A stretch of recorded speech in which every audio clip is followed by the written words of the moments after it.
Hi, I'm Deborah Tilden with Smart Women's Healthcare, Science Matters in Abortion Related Trauma, and welcome to the conversation about changing the narrative regarding women's healthcare and abortion. I don't know about you, but it is high time we really start addressing this whole topic in a holistic, science based narrative regarding women's healthcare. And what we seek to do at Smart Women's Healthcare is we are seeking to forge a science-based, holistic framework of women's healthcare programs, partnerships that can impact public policy. We have been working since its inception, almost 5 years ago, towards just getting. It started with really me sharing my story. Wanting to impact public policy was a big deal after going through my own healing journey and also having spent at that time 15 years working with women, with couples, with grandparents, families who had walked the road of an abortion choice in their past.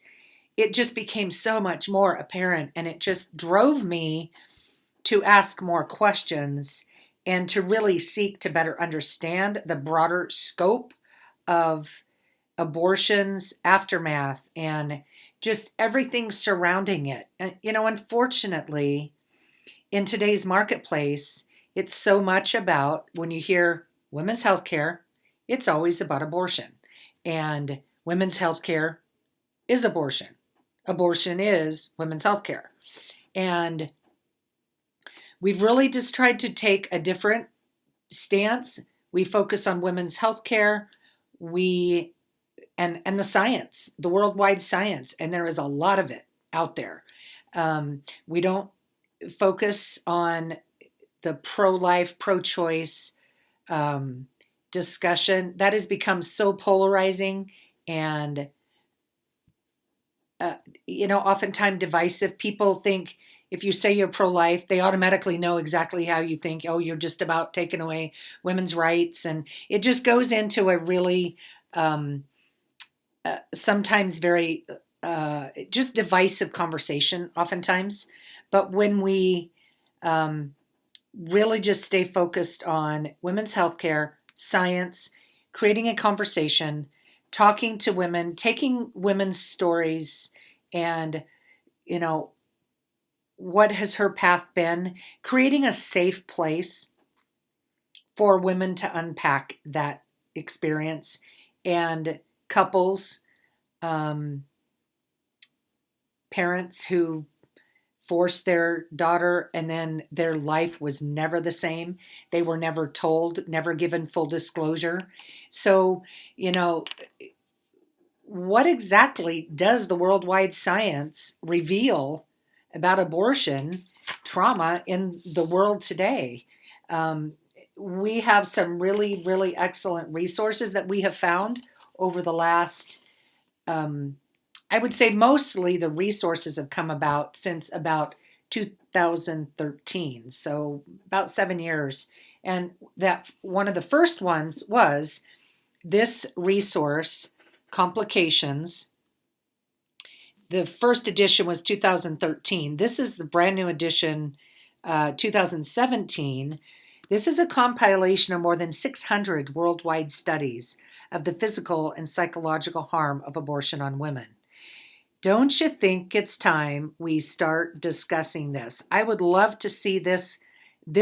It could be a textbook in high school, college, medical schools who really want to unpack and discuss a healthy conversation about women's health care overall and abortion and how that affects her life in the broader scope of lifelong holistic health care.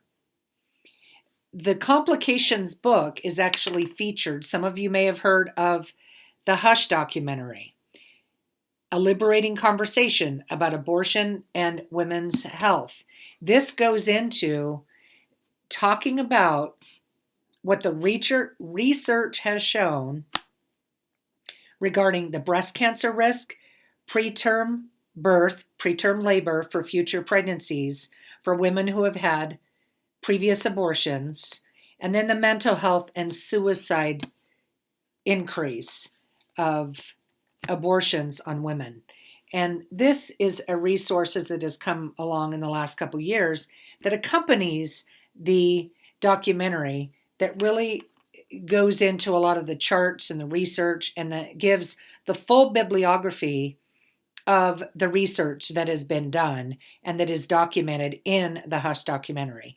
That can be found on our website, smartwomenshealthcare.com, or you can go to Amazon Prime, or it's also hushfilm.com, and you can order it there, or you can just do a one-time viewing. And I just really encourage people to share that information.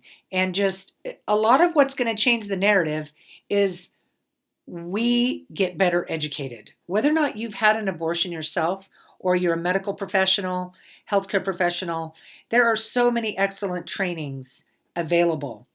So many more today than ever before.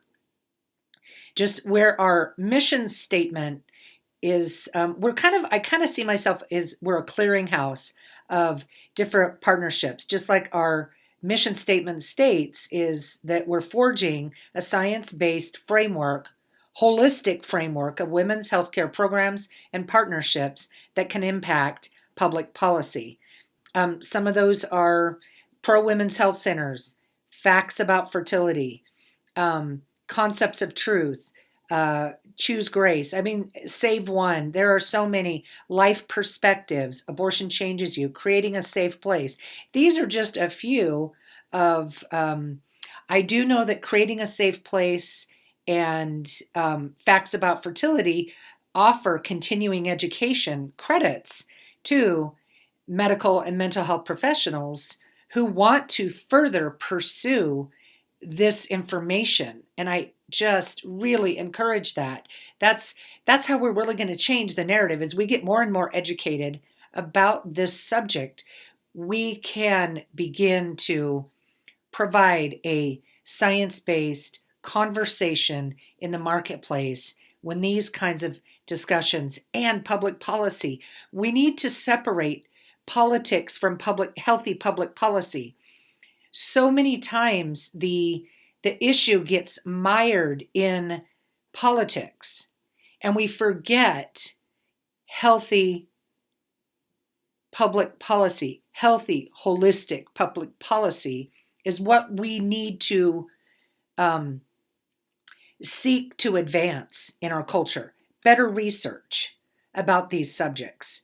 I just attended a online conference with a Dr. Rafferty, who was talking about the mental health issues relating to that and relating to her own study. There is more and more evidence growing that and unfortunately, the abortion industry, the abortion lobby, political parties try to shut down and literally lie, deny, and cover up this worldwide science.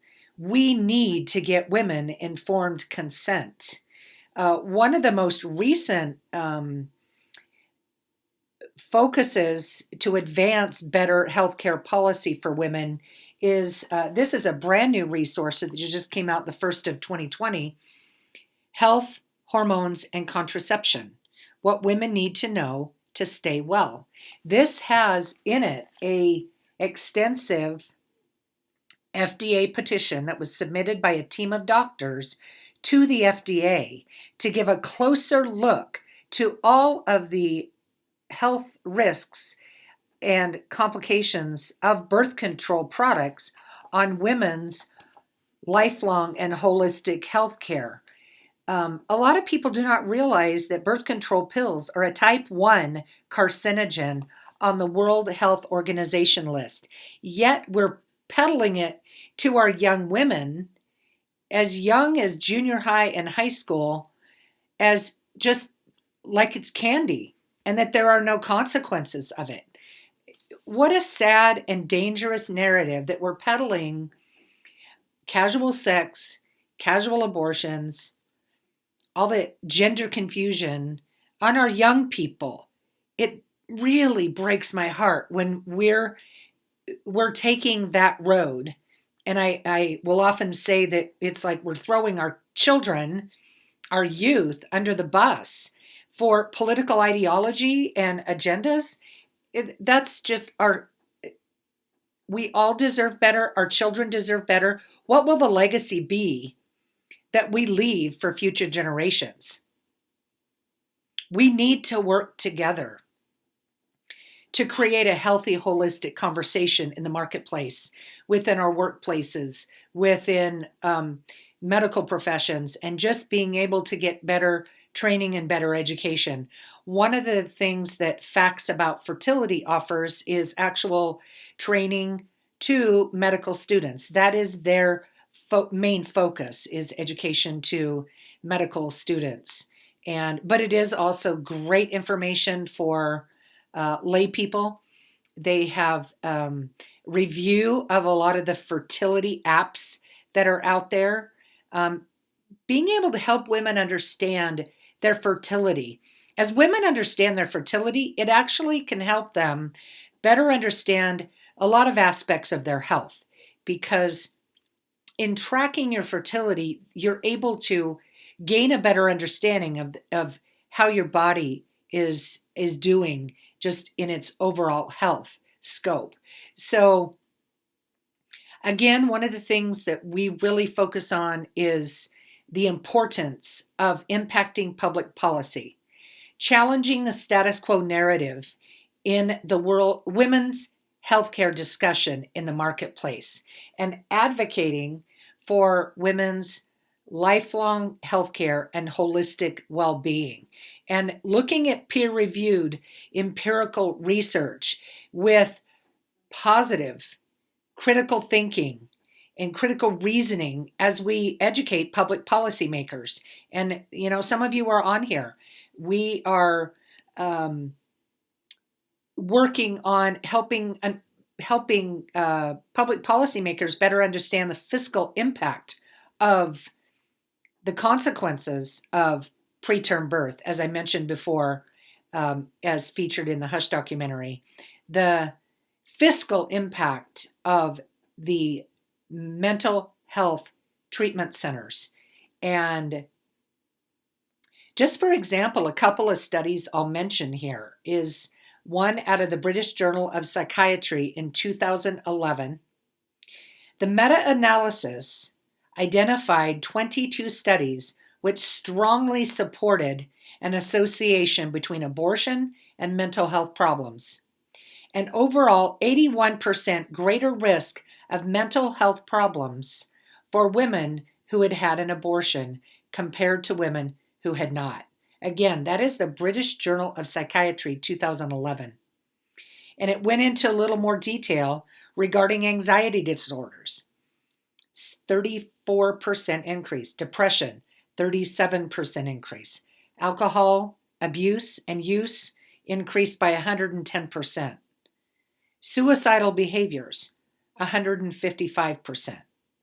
Another large-scale linkage study out of Finland that, by the way, the abortion industry and their promoters are trying to squelch and deny and literally lie that it is this is a longitudinal study, that within 1 year of the end of pregnancy, the suicide rate associated with childbirth was 6 times lower than the suicide rate associated with abortion. And that is out of the British Medical Journal, 1996, December issue. And so these are issues that, again, the abortion industry, the abortion lobby, the political parties try to World population control people want to squelch. They don't want women to be more informed and better informed. So we focus on a lobbying approach, a legislative agenda that consists of women's right to know, full disclosure and informed consent about the risks and complications of abortion, providing women with the resources to better understand what healthy fertility looks like. Healthy, holistic fertility looks like. And the impact of abortion on a woman's reproductive future. She needs to be fully understanding these things.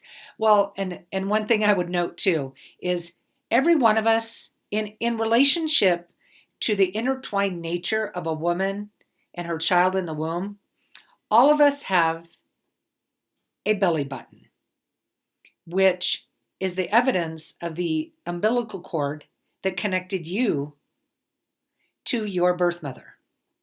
The profound relationship with that is so amazing.